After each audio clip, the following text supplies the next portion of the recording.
The morning sun spilled through the half-open blinds, casting golden stripes across the small, cluttered apartment. Mark stirred awake to the sound of his daughter giggling in the living room, her laughter bouncing off the faded walls.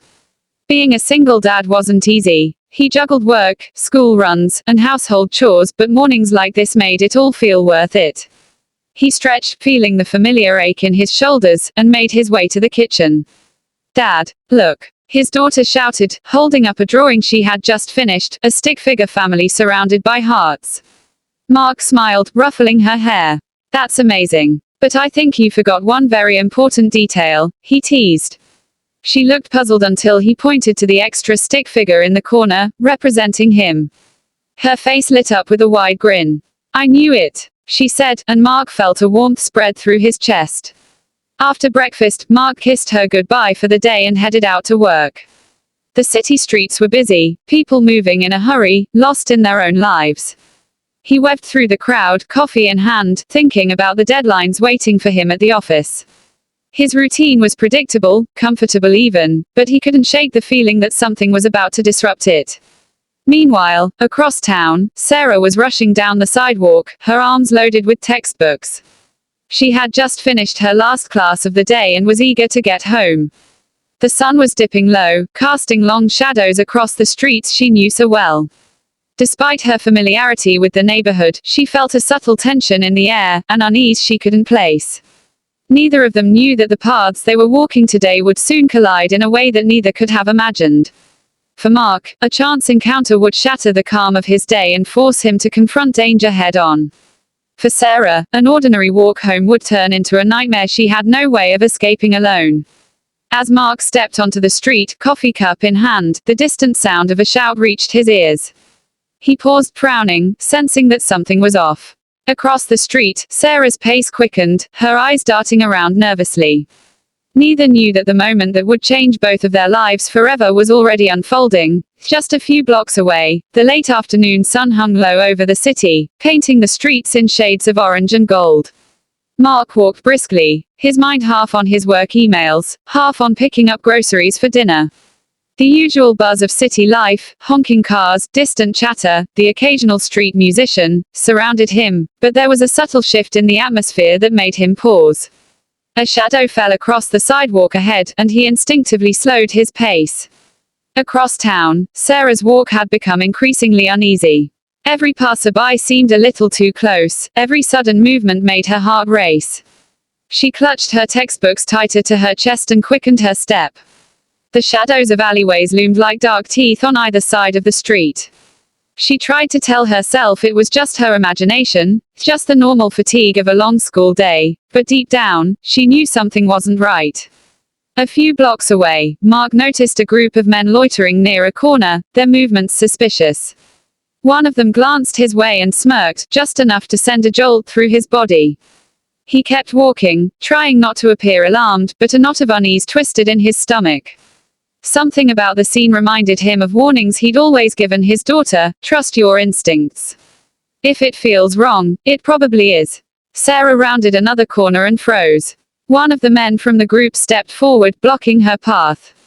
"Hey there," he said, his tone casual but dripping with menace. Her stomach sank, fear rooting her to the spot. She looked around, hoping for a passerby to notice, but the street was empty except for the two of them. Mark, just a block away, heard a sharp cry and instinctively turned toward the sound. His eyes scanned the street, and his heart leapt as he recognized the danger. Without thinking, he started running toward her, ignoring the groceries spilling from his hands. The tension in the air was palpable. The city, usually a place of routine and normalcy, had shifted into a silent, threatening stage. Every second stretched endlessly. Sarah's breaths came in quick, shallow gasps, and Mark's mind raced, calculating the fastest route to intervene. In that moment, neither of them realized how close they were to a life-altering encounter, one that would demand courage, risk, and the spark of connection neither had been expecting. Sarah's heart pounded so hard she was sure the men could hear it. Her hands shook, clutching her textbooks like a lifeline. "Please, just leave me alone," she whispered, though her voice wavered with fear. One of the men took a step closer, his shadow stretching over her like a dark cloud. The other loitered nearby, watching with a predatory gaze. The street, once familiar and mundane, now felt like a trap closing in from every direction. Across the block, Mark had reached the corner. He paused for a split second, taking in the scene, a young woman cornered, the men blocking her escape. His chest tightened. Something primal, the same instinct that had guided him through sleepless nights raising his daughter, told him he had to act. He ran, heart hammering, the sound of his shoes echoing on the pavement as adrenaline surged through his veins. "Hey!" he shouted, voice booming across the street. One of the men turned, scowling, while Sarah's eyes widened in relief and hope. Mark's arrival changed the balance of power instantly. The men were used to people ignoring him, passing by as if nothing were happening. This was different. Mark wasn't just passing by. He was a barrier between Sarah and the danger, his presence radiating authority and courage. The taller of the men sneered, sizing Mark up. "Mind your business, old man," he spat, but Mark didn't falter. His fists clenched at his sides, and his gaze locked on the aggressor. "Step away from her," he said firmly. The words carried a weight beyond the physical, they were a declaration that he wouldn't allow harm to come to her. Sarah, still crouched behind her textbooks, watched the scene unfold, a mixture of fear and awe filling her. For the first time in what felt like hours, she dared to hope. Her attacker shifted, frustrated by Mark's sudden courage. He lunged toward him, but Mark's instincts, sharpened by years of protecting his daughter, kicked in. He sidestepped, ready to intercept, ready to shield. Time seemed to slow. The city street, once noisy and chaotic, faded into the background. It was just Mark, just Sarah, and the looming threat. Every heartbeat, every breath, carried the tension of the moment.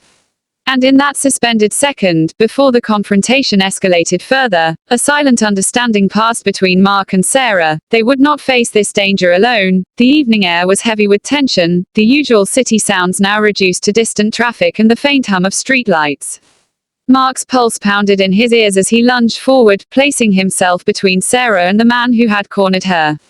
His grocery bags had fallen and rolled across the pavement, cans clattering like tiny alarms, but he barely noticed.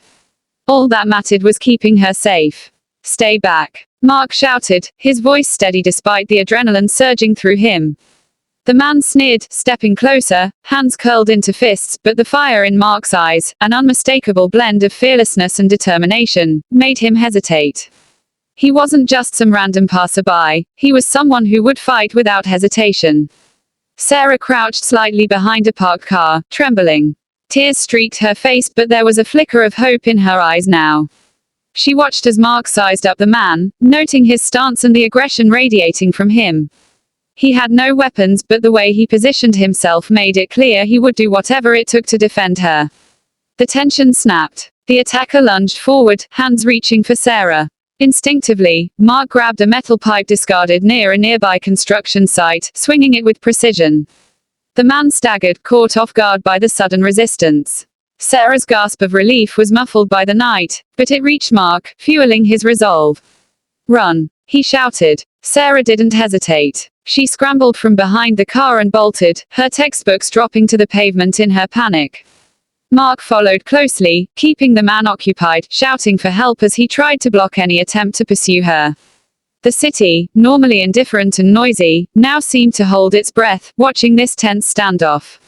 Within moments that stretched like hours, the distant wail of a police siren cut through the tension. The attacker, realizing the odds were no longer in his favor, cursed under his breath and fled down a side street, disappearing into the shadows. Mark dropped the pipe, chest heaving, his hands trembling from the rush of adrenaline. He turned to Sarah. She was trembling, but alive. "Are you okay?" he asked, his voice soft now, tinged with concern. I think so," she whispered, her voice shaky but sincere. Her eyes met his, and in that brief, quiet moment, the world seemed to pause. Fear, relief, and gratitude mingled with something unexpected, a spark of connection. In the chaos of that night, a bond had formed, fragile but undeniable, one forged in courage, protection, and the raw vulnerability of survival. The distant wail of the police siren slowly faded as officers arrived on the scene, their flashing lights cutting through the growing darkness. Mark and Sarah stood on the sidewalk, a few feet apart, still catching the breath. The chaos of the attack had passed, but the adrenaline still thrummed in their veins. Mark's hands shook slightly as he brushed off his clothes, and Sarah's face was pale, eyes wide, still processing what had just happened. Are you sure you're okay? Mark asked gently, his voice low, almost as if he were afraid a louder tone might shatter the fragile calm. Sarah nodded, though she couldn't hide the quiver in her lips. I think so. Thanks to you, she murmured, her eyes meeting his. There was a depth in her gaze that went beyond gratitude, something like awe, tinged with vulnerability. Mark shrugged awkwardly, suddenly aware of how close they had been to disaster. I just did what anyone would do, he said, but the faint smile on his lips betrayed the truth. He had acted without thinking of himself, and that instinct, that courage, felt good in a way he hadn't experienced in years. Protecting someone, keeping them safe, it was familiar and yet exhilarating, and there was something undeniably human in that rush. The officers had begun questioning bystanders and taking notes, their presence a stark reminder that the danger had been real. Sarah's textbooks, now scattered on the sidewalk, had become a small symbol of normalcy disrupted. She knelt briefly to gather them, and Mark instinctively crouched to help, their hands brushing as they worked. The contact was fleeting but electric, sending a subtle warmth through both of them, a quiet acknowledgement that this shared experience had forged a connection neither could ignore. Finally, Mark stood, brushing the dust from his hands, and Sarah looked up at him. I don't even know how to thank you, she admitted, voice trembling. Mark smiled, a mixture of humility and something more, something unspoken. Just be careful, he said simply. That's thanks enough. As the officers finished their work and the street began to empty, a quiet settled over the scene. In the soft glow of the streetlights, they walked side by side, Sarah clutching her books, Mark adjusting the strap of his grocery bag. Words weren't necessary yet, the silence between them was comfortable, even meaningful. Something new had begun, a tentative trust, a shared understanding, and perhaps the first flicker of love born in the crucible of danger.